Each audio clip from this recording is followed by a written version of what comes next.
하나님께서는 전능하신 하나님이십니다. 모든 것을 다 알고 계시고 모든 것을 하실 수 있는 그런 분이십니다. 그 하나님께서 이 온 세상을 또 다스리고 계시고 하나님의 모든 계획과 섭리 가운데에 이 세상을 움직이고 있습니다. 하나님께서는 창세전에 모든 것들을 계획하시고 또 한치의 오차도 없이 신실하게 그 모든 것을 이루어 가시는 분이십니다. 여러분, 그러면 그렇게 하나님께서 계획하시고 이루어 가시는데 그 가운데 우리가 기도할 필요가 과연 있을까요? 하나님께서 계획한 대로 다 이루어진다면 우리의 기도가 무슨 소용이 있겠습니까? 우리가 하는 기도의 대부분은 이렇게 되기를 원하는, 이루어 달라는 그런 내용인데 하나님께서 계획한 대로 하신다면 과연 그런 기도가 필요할까라는 그런 의문이 들기도 합니다.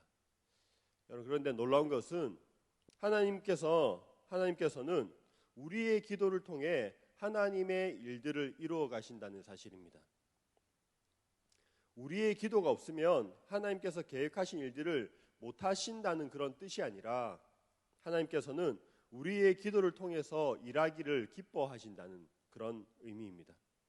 그래서 어차피 하나님의 뜻대로 다 될 거 기도할 필요가 없다라고 말하는 것은 믿음이 아니라는 것이죠. 오히려 하나님의 뜻이 이루어지기를 간절히 구하고 기도하는 것이 믿음 있는 그런 행동입니다. 1절의 말씀을 제가 한번 읽어보도록 하겠습니다. 나는 시온의 의가 빛같이 예루살렘의 구원이 횃불같이 나타나도록 시온을 위하여 잠잠하지 아니하며 예루살렘을 위하여 쉬지 아니할 것인즉. 1절에 나오는 잠잠하지 아니하며 쉬지 아니할 것인즉, 이 말씀이 곧 기도를 뜻하는 말씀이라고 할 수 있습니다. 멈추지 않고 계속해서 기도할 것을 말씀하고 있습니다. 1절에서 이렇게 혼자 기도하겠다고 말하는 내용이라면요, 또 6절은 다 같이 기도할 것을 권면하는 그런 말씀인데요, 제가 6절도 이어서 읽어보겠습니다. 예루살렘이여, 내가 너의 성벽 위에 파수꾼을 세우고 그들로 하여금 주야로 계속 잠잠하지 않게 하였느니라. 너희 여호와로 기억하시게 하는 자들아, 너희는 쉬지 말며. 예루살렘을 향해서 말하고 있는데요, 이 공동체를 향한 권면이라고 할 수 있습니다. 여기서도 잠잠하지 말고 쉬지 말고 계속 기도하라고 말씀하고 있습니다. 6절을 통해서 우리가 기도가 어떻게 해야 하는지 조금 더 자세히 살펴보도록 하겠는데요, 먼저 기도는 훈련되어야 한다는 부분입니다. 6절에서 잠잠하지 않도록 또 쉬지 않도록 하라고 하고 있습니다. 기도의 사람들을 세우고 또 그들을 권면하고 독려하여서 기도의 사명을 감당하도록 훈련하고 있습니다. 여러분, 기도는요, 배울 필요가 있습니다. 예수님의 제자들이 예수님께 기도를 가르쳐 달라고 그렇게 요청했을 때에 예수님께서도 친절하게 그 기도의 표본을 말씀해 주시고 가르쳐 주셨습니다. 주기도문이라고 하는 그 기도를 우리에게 가르쳐 주심으로써 우리가 어떤 내용으로 기도를 해야 할지 친절하게 알려주신 것이죠. 여러분, 사실 기도라는 것이 어떤 형식에 얽매인 것은 아닙니다. 우리가 작게 그냥 속삭이듯이 하나님이라고 말하는 것도 기도가 될 수가 있습니다. 하지만 다른 한편으로는 정말 하나님께서 기뻐하시는 기도가 되기 위해서 기도를 배울 필요도 있다는 것입니다. 그냥 주기도문을 달달 외우고 그것을 말한다고 해서 기도를 다 배운 것은 아닙니다. 그런 기도는 오히려 주기도문이 아니라 주문이 되어버릴 가능성이 더 많이 있습니다. 기도의 그런 어떤 방법만 알 뿐만 아니라 예수님께서 복음서에 나타나는 그 예수님이 기도하는 모습들, 복음서에 보면 여러 모양으로 예수님께서 기도하신 그 모습과 내용들이 나오는데요, 그런 것들을 자세히 살펴보면서 어떻게 예수님께서 무슨 말씀을 하시면서 기도하셨는지를 배울 필요가 있다는 것입니다. 그렇게 지속적이고 반복적으로 쉬지 않고 기도하기 위해서는 기도의 훈련이 필요합니다. 그리고 기도 훈련 가운데 가장 중요한 것은 실제로 기도의 자리에 나오는 것이죠. 한마디의 기도라도 배운 대로 그렇게 기도하는 것이 우리에게는 필요할 줄로 믿습니다. 두 번째로 우리 기도는요, 절박하고 간절한 기도가 되어야 한다는 부분인데요, 오늘 말씀에서 주야로 기도한다고 말씀하고 있습니다. 여러분이 하루 종일 어떤 문제에 대해서 생각을 한다면요, 하루 종일 그 문제가 머리에 떠오른다면 그거는 분명 중요하고 간절한 그런 문제일 것입니다. 문제를 내가 풀려고 하고 그것을 하루 종일 생각한다면 그것은 걱정이 되고 근심이 되겠지만, 그 문제를 가지고 절박하게 하나님을 찾고 하나님을 의지한다면 그것은 기도가 됩니다. 그래서 하나님께서 때론 이렇게 간절하게 절박하게 하나님을 찾도록 어떤 중요한 문제들을 우리의 삶 가운데 던져주기도 하시는 것 같습니다. 기도하지 않으니까 이런 기도 제목들을 던져주심으로써 기도하도록 하시는 그런 하나님의 모습이 있는 것 같습니다. 여러분, 우리는 참 자기중심적인 사람, 자기중심적인 사람들이어서 나 자신을 위해서는 간절히 기도하지만 다른 사람들을 위해서 또 그리고 공동체를 위해서는 그만큼 간절하지 못할 때가 많은 것 같습니다. 나의 작은 문제는, 내가 가진 작은 문제는 심각하게 여기면서도 다른 사람들의 어떤 큰 문제는 가벼이 여길 때가 많다는 것이죠. 여러분, 나 자신뿐만 아니라 다른 이웃을 위해서 또 그리고 교회를 위해서 간절하고 절박한 마음으로 기도하면 좋겠습니다. 이러한 기도가 가능하게 하는 것은 하나님의 마음을 이해하고 하나님의 마음을 알 때에 가능합니다. 나를 사랑하시는 것과 마찬가지로 하나님께서는 우리의 이웃을 동일하게 사랑하시고 주님의 몸된 교회를 사랑하신다는 것을 깨닫고요, 간절하게 하나님 아버지의 마음을 품고 기도하는 우리 모두가 되면 좋겠습니다. 여러분, 6절에서는 이 기도하는 사람을 빗대어서 파수꾼으로 표현하고 있는데요, 파수꾼이란 성벽 위에서 적이 오는지 오지 않는지 그런 감시하는 역할을 하는 사람을 말합니다. 성의 가장 최전선에서 그 성을 지키는 역할을 하는 것이죠. 여러분, 우리 기도가 파수꾼과 같은 그런 기도가 되기를 원합니다. 우리의 가정을 지키고 또 우리의 기도를 통해서 교회를 지키는 우리의 기도가 필요합니다. 기도의 파수꾼이 필요합니다. 그래서 기도의 세 번째 중요한 요소는 지속적으로 그리고 쉬지 않고 기도하는 것입니다.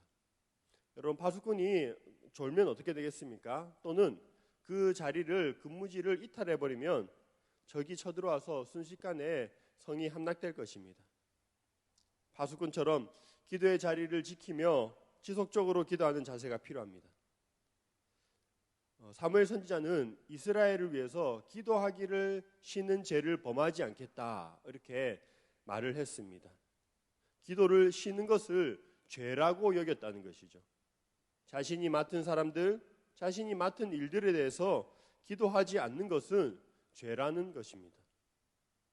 교회에서 누군가를 섬기면서 하나님께서 맡겨주신 영혼들을 위해 기도하지 않는 것은 죄입니다.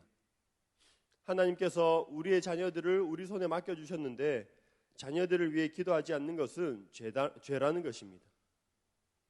기도하지 않으면 그런 맡겨주신 영혼들을 하나님께서 공급해 주시는 힘으로 돌보는 것이 아니라 나의 경험과 또 나의 지식과 나의 힘으로 감당하려고 하기 때문에 그게 죄가 된다는 것입니다. 여러분, 신약에서도 쉬지 말고 기도하라라고 그렇게 말씀하고 있죠. 하나님께서 쉬지 말고 기도하라고 말씀하시는 것은 하나님께서 쉬지 않고 들으시겠다는 그런 의미입니다. 졸지도 아니하시고 또 주무시지도 아니하시는 하나님께서 밤이나 낮이나 우리의 기도를 들으시기 때문에 우리는 쉬지 않고 기도할 수 있습니다.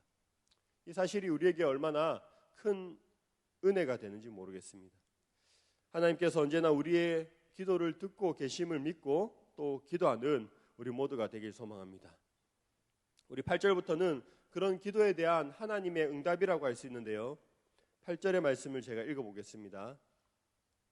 여호와께서 그 오른손 그 능력의 팔로 맹세하시되 내가 다시는 내 곡식을 내 원수들에게 양식으로 주지 아니하겠고 내가 수고하여 얻은 포도주를 이방인이 마시지 못하게 할 것인즉. 여러분, 여호와의 이 오른손이란 건 하나님께서 직접 개입하셔서 일을 하시겠다는 것을 나타냅니다. 또 우리 여기 보시면 능력의 팔이라는 표현이 있는데요, 하나님께서 지닌 어떤 하나님의 힘을 상징하고 있습니다. 즉 하나님의 권능으로 그런 일들을 행하시겠다는 그런 말씀입니다. 예루살렘을 구원하시는데 이 원수로부터 구원하시겠다고 말씀하고 있습니다. 이전에는 열심히 노력하고 수고해서 어떤 추수를 하고 곡식을 거두어도 원수가 나타나서 다 거두어갔습니다. 열심히 성실하게 살았지만 그에 대한 보응은 받지 못하고 고생이 끊이지 않았습니다. 그러나 하나님께서 구원하시는 날에는 수고하고 노력해서 얻은 것들을 빼앗기지 않고 정당하게 얻을 수 있게 될 것입니다. 그게 9절에 나와 있는데요. 9절의 말씀입니다. 오직 추수한 자가 그것을 먹고 나 여호와를 찬송할 것이요 거둔 자가 그것을 나의 성소 뜰에서 마시리라 하셨느니라. 이제는 추수한 것을 통해서 하나님을 찬송하고 또 성소에서 먹을 것이라고 이렇게 표현하고 있습니다. 여러분, 하나님을 찬송한다는 것은 하나님께서 베푸신 일들을 기억하고 또 그것에 대해서 감사하는 마음을 드러내는 것입니다. 성소에서 그것을 먹고 마신다고 표현하고 있는데요. 이 의미는 성소는 하나님께서 계신 곳이기 때문에 그곳에서 먹고 마시며 하나님과 교제를 나누겠다는 의미입니다. 하나님이 베풀어 주신 것들에 대해 즐거워하고 또 그것으로 하나님과 거룩한 교제를 나누는 회복을 말씀하고 있습니다. 여러분, 우리에게 단순히 그냥 필요한 의식주가 채워지는 것을 넘어서서 하나님과의 그런 거룩한 관계가 이루어질 것을, 그런 회복을 표현하고 있습니다. 그리고 그러한 관계는 그 예루살렘과 하나님과의 그 관계, 이스라엘과의 관계를 넘어서서 온 세상 만민에게 그렇게까지 미치게 될 것을 표현하고 있는데요. 시온이 열방을 맞아들이게 될 것이다 라고 말씀하고 있습니다. 즉 그 구원이 온 열방을 향해서 임하게 될 것이라고 표현을 하고 있습니다. 사랑하는 여러분, 하나님은요 들으시고 또한 응답하시는 분이십니다. 주겠다고 약속하시지만 또한 쉬지 않고 구하기를 원하시는 분이십니다. 하나님의 약속을 잊어버리지 않고 또 소망 가운데 살아가기 위해서는 우리는 지속적으로 기도해야 할 줄로 믿습니다. 이 새벽에 우리의 기도를 들으시고 또 우리의 기도를 통해 역사하시는 그 하나님을 바라보며 믿음으로 구하는 우리 모두가 되길 주님의 이름으로 축원합니다.